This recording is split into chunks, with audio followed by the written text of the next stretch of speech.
नमस्कार. मी सौ प्रेरणा आपल्यासाठी घेऊन आलेली आहे माता रमाईला. तर चला मग ऐकूयात माता रमाईला सौ प्रेरणासोबत भाग 4. सूर्यासोबत संसार. लग्न होऊन आता 2 वर्ष झाली होती. रमा सुभेदारांच्या घरात रमायला लागली होती. तिला तिथं परक असं वाटतच नव्हतं. मोठ्या बहिणीसारखी लक्ष्मी होती. मीराबाई तर तिच्या पोटच्या गोळ्यासारखं प्रेम करीत असत आणि रामजी सुभेदार तिला लेकीसारखं माने. सर्वांचा तिच्यावर जीव होता. तिनंही सर्वांचा लोभ संपादन केला होता. आंबेडकरांचं घर आता रमाचं होऊ लागलं होतं. हे घर आता रमाचं झालं होतं. रमाचं गृहिणी पण सुरू झालं होतं. रमा इथे छान रुजली होती, छान रुडली होती. या कुटुंबाच्या सुखदुःखांशी तिचं आता रक्ताचं नातं जळलं होतं. आंबेडकर या कुटुंबाच्या झाडाची ती आता एकजीव फांदी झाली होती. इथे आपण बाहेरून आलो होतो हा विसर तिला पडला. परकेपणाचं धुकं वितळलं. मीराबाई पांगळी होती. आईची करावी तशी मीराबाईची सेवा रमानी केली. मीराबाई तिला आपली लेकच मानित असे. रमा, माझ्या लेकी, किती ग करशील माझं? मीराबाईच्या ओल्या पापण्यावर असे शब्द फुलत. मीरा आत्याला आंघोळीला पाणी घालायलाही ती विसरत नसे. जेवण, झोपणं अशा सर्व गोष्टींमध्ये रमा मीरा आत्याला मदत करी. मीरा आत्याला खूप गहिवरून येई आणि कडक शिस्तेचे सुभेदार. रमा सुभेदारांना बाबा म्हणे. बाबा, आंघोळीला पाणी घातलं. बाबा, आता तुम्ही आराम करा. बाबा, आता तुम्ही फिरायला जा. बाबा, तुमचं अंथरूण तयार आहे. रमाची अशी धावपळ चाले. घरभर ती भिंगरीसारखी फिरे, लव्हाळ्यासारखी लवलवे. घरभर रमाची धावपळ चाललेली असे. हे घरही रमामय झालं होतं. रमा लक्ष्मी साथ घाली. मीराबाईही रमा रमा करीत असे आणि सुभेदारही सारखे रमा रमा म्हणून हाक मारीत. आणि तिचा लाडका पती भीमराव, तिला तर तो रामू या नावाने साथ घाली. दिवसभर रमा हा शब्द या घरात किती वेळा उच्चारला जात असेल याची गणती नव्हती. रमा या घरात आनंद झाली होती. रमा घरभर चिमणीसारखी वावरे. या घराच्या भिंतींना आणि छतालाही हा बदल जाणवला होता. शेजाऱ्या पाजाऱ्यांना हे जाणवलं होतं. रमाशिवाय या घराचं पान हालत नसे. रमाभोवती या घराचं मन डोलत असे. रमा साधी होती पण सात्विक होती. रमा अडाणी होती पण सुसंस्कृत होती. रमाला स्वतःचं असं निराळं सुख नव्हतं. घरातल्या माणसाच्या सुखानंच तिनं आपलं सुख मानलं होतं. स्वतःच्या सुखाची आणि जगण्याची तिची व्याख्याच निराळी होती. त्यामुळे ती घरातला उत्सव झाली होती. तिच्या प्रेमानं या घरावर आपला ताबा मिळवला होता. आंबेडकराचं घर आता असं रमामय झालं होतं. या सुमारास भीमरावाला कधीतरी वाटलं की रमाला शिकवावं. घरची गरिबी आणि खेड्यातलं बालपण यामुळे ती शिकली नाही. पण आता तर ती शहरात आली. शिकायला इथं तर काही अडचण नाही.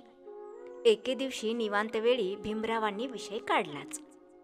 रमाला हे फार नाही तर थोडंसं अनपेक्षित होतंच. भीमराव म्हणाला, रामू, तू आता शिकायला पाहिजे. रमा थोडीशी अवघडली. तुम्ही शिकता तेच पुरे झालं. मी वेगळं काय शिकायचं आहे? तसं नव्हे रामू, घरची बाई शिकलीच पाहिजे. तिला पत्र लिहिता आलं पाहिजे, वाचता आलं पाहिजे. तिनं ग्रंथ वाचले पाहिजेत. तुम्ही इतके ग्रंथ वाचताच की. आणखी मी वाचले तर काय फरक पडणार आहे? पडणार आहे रामू, फरक पडणार आहे. कोणता फरक पडेल? जिच्या हाती पाळण्याची दोरी असे आपण म्हणतो, पण ही हाती दोरी असलेली बाई शिकलेली असली तर अगदी अचूक दिशेने झोका देऊ शकेल. मी देईन की नीट झोका आपल्या बाळाला? हो, ते ठीकच आहे. पण बाई शिकली असली तर घरातील वातावरण बदलतं. घरातील दालनं उजेडानं भरून जातात. रमाला हे थोडं पटलं. त्यापेक्षा नवऱ्याची इच्छा मोडू नये म्हणून ती तयार झाली. बरं, शिकेन मी, पण बाहेर जाणार नाही शिकायला. तुम्हीच शिकवाल मला घरी, चालेल? भीमरावाला कुठे वेळ होता. त्याला स्वतःलाच तर दिवसाचे तास कमी पडत होते. तासाची लांबी लहान वाटत होती. पण आता रमा तयार झाली होती. तिला शिकवायला हवंच होतं. ज्योतिबा फुलांबद्दल त्यानं ऐकलं होतं की त्यांनी आपल्या पत्नीला घरी शिकवलं, वावरात शिकवलं. भीमरावाला वाटलं तसं आपण रमाला शिकवू. तो रमाला म्हणाला, रामू, ठरलं, मी तुला शिकवेन. सावित्रीबाईला ज्योतिराव फुलेंनी शिकवलं तसंच मी शिकवेन. भीमरावाचे डोळे चमकायला लागले होते. उत्साह ओसंडून वाहत होता. कसं शिकवलं ज्योतिरावांनी? रामू, ज्योतिबा हे मोठे क्रांतिकारक पुरुष होते. आता एवढ्यातली गोष्ट आहे, 1890 साली ते मरण पावले. जवळजवळ 20 वर्षापूर्वी समज. आणि त्यांची पत्नी सावित्रीबाई तर अगदी अलीकडे 1897 साली, म्हणजेच 12-13 वर्षापूर्वी मरण पावली. ही तर एवढ्यातलीच गोष्ट आहे की सावित्रीबाई माझ्यासारख्याच अडाणी होत्या. हो, पण त्या शिकल्या, शिक्षिका झाल्या, पुढे मुख्याध्यापिका झाल्या. पहा विद्या कशी नवल घडवते. सावित्रीबाईंनी तर नवलच केलं की. अगं कष्ट घेतले म्हण, कष्ट, जिद्दीनं शिकली म्हण. खरंच. वखरलेल्या वावरात एखादी काटकी हातात घेऊन ज्योतिबा अ आ इ काढायचे. सावित्रीबाईला शिकवायचे. मातीवर लिहायला शिकल्या सावित्रीबाई. ही मातीवरची अक्षरं पुढे काळाच्या माथ्यावर विराजमान झाली. मी करीन प्रयत्न. रमा भारावून गेली होती. भीमराव खरंच निराळा होता. तो काहीतरी वाकवू पाहत होता, काही घडवू पाहत होता, नवजन्माला घालू पाहत होता. हे वादळ आपल्या सावलीला मागं सोडायला तयार नव्हतं. रमानंही साथ दिली. सगळा प्रपंच ती सांभाळत होती.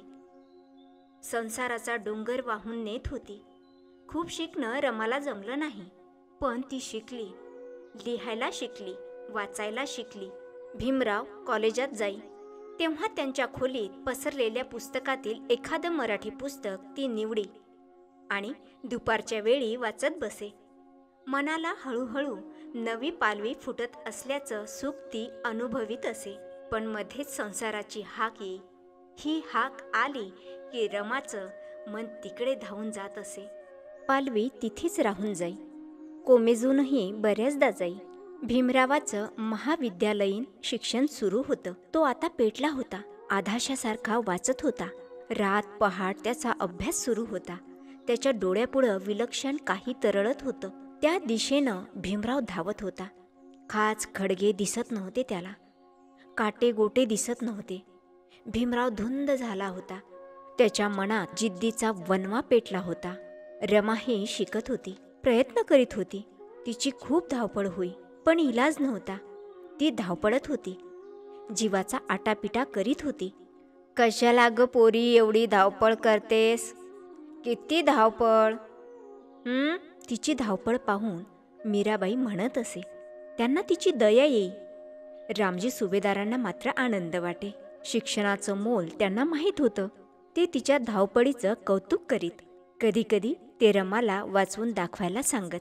भीमरावाच्या सत्कारात केळुस्कर गुरुजींनी बुद्धाचं चरित्र भीमरावाला भेट म्हणून दिलं होतं.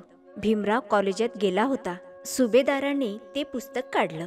भीमरावानं ते पुस्तक फार जपून ठेवलं होतं. रमाला त्यांनी बोलावलं. रमा, इकडे ये बेटा. रमा आली. शांतपणे पुढे उभी राहिली. तिच्या हाती सुभेदारांनी ते पुस्तक दिलं. म्हणाले, वाच. 1 तासभर रमा ते पुस्तक सुभेदारांना वाचून दाखवित होती. बुद्ध ज्ञानाच्या शोधात निघतो.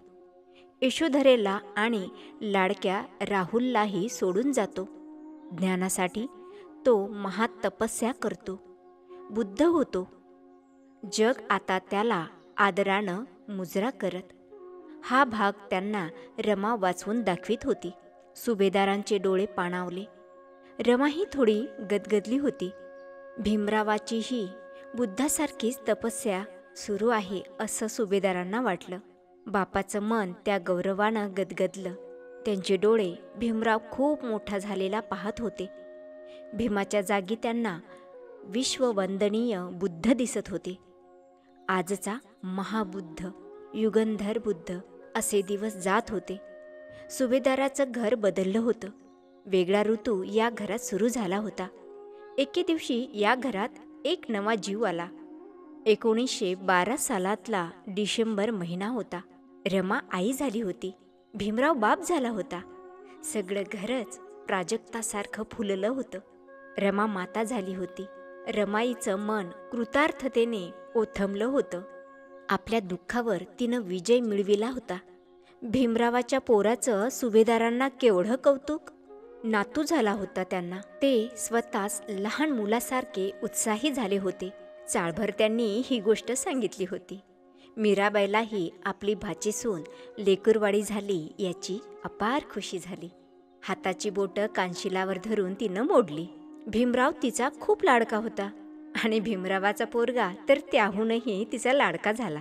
असे 15 दिवस गेले. महिना गेला. बाळाचं नाव ठेवायचा दिवस ठरला. कोणी गोविंदा नाव ठेवलं तर कोणी केशव नाव ठेवलं. कोणी वामन ठेवलं, कोणी अशोक ठेवलं, कोणी काही तर कोणी काही, अशी खूप नावं ज्या त्या बायकांनी ठेवली. पण भीमरावाला त्यातलं एकही नाव आवडलं नाही. एकदा निवांत वेळ होती. बाळ पाळण्यात होतं. त्याचं हा हू चालत होतं. भीमराव रमाला म्हणाले, बायांनी ठेवलेल्यापैकी तुला कोणतं नाव आवडलं? रमा म्हणाली, मला नाही आवडलं एकही नाव. मी सांगतो एक सुंदर नाव तुला. कोणतं? यशवंत. फारच छान. रमा म्हणाली, फारच छान केवळ नाही, फार अर्थ आहे त्या नावात. कसा? अगं, ज्योतिबा फुल्यांनी आपलं दत्तक मुलाचं नाव यशवंत ठेवलं होतं. मग यशवंत हेच नाव ठेवू. रामू, आपण ज्योतिबाचे कोणीतरी लागतो. ज्योतिबा फुले हा आपला खरा कुलपुरुष आहे. त्यांची आवड तीच आपली आवड. छान नाव शोधलं तुम्ही. मला खूप आवडलं. आपलं बाळ आजपासून यशवंत झालं. त्यानं आपल्यालाही यशवंत करावं. खूप यश तुम्हाला मिळावं. रामू, तुला यशवंत हे नाव आवडलं? मला खूप आनंद झाला. बाळ त्या दिवसापासून यशवंत झाला. रमाच्या या पोरानं घरात नवा सुगंध आणला. घरात एक कौतुक रांगू लागलं. या कौतुकाला सगळं घर यशवंत म्हणे. रमाचं मन आता पाखरांनी भरलेल्या झाडासारखं झालं होतं. रमाला आता क्षणाचीही फुरसत नव्हती. रमाला यशवंतानं आईपण दिलं होतं. तिच्या स्त्रीत्वाची परिपूर्ती झाली होती. रमा कृत्यार्थ झाली होती. रमा रमाई झाली होती. तिच्या मनाला आणखी नवी दिशा फुटली होती. वात्सल्याची दिशा. दिवस कसे जात ते कळत नव्हतं. या एवढ्या सुखानंही रमा थकत नव्हती. ती अधिकच उमलत होती. अधिकच टवटवीत होत होती. जगण्यात अधिकच खोल जात होती. श्रोतेहो, भेटूया लवकरच पुढील भागात. तोपर्यंत ऐकत रहा माता रमाईला सौ प्रेरणासोबत. फक्त ऐका क्रिएशन या ऑफिशियली यूट्यूब चॅनलवर. धन्यवाद.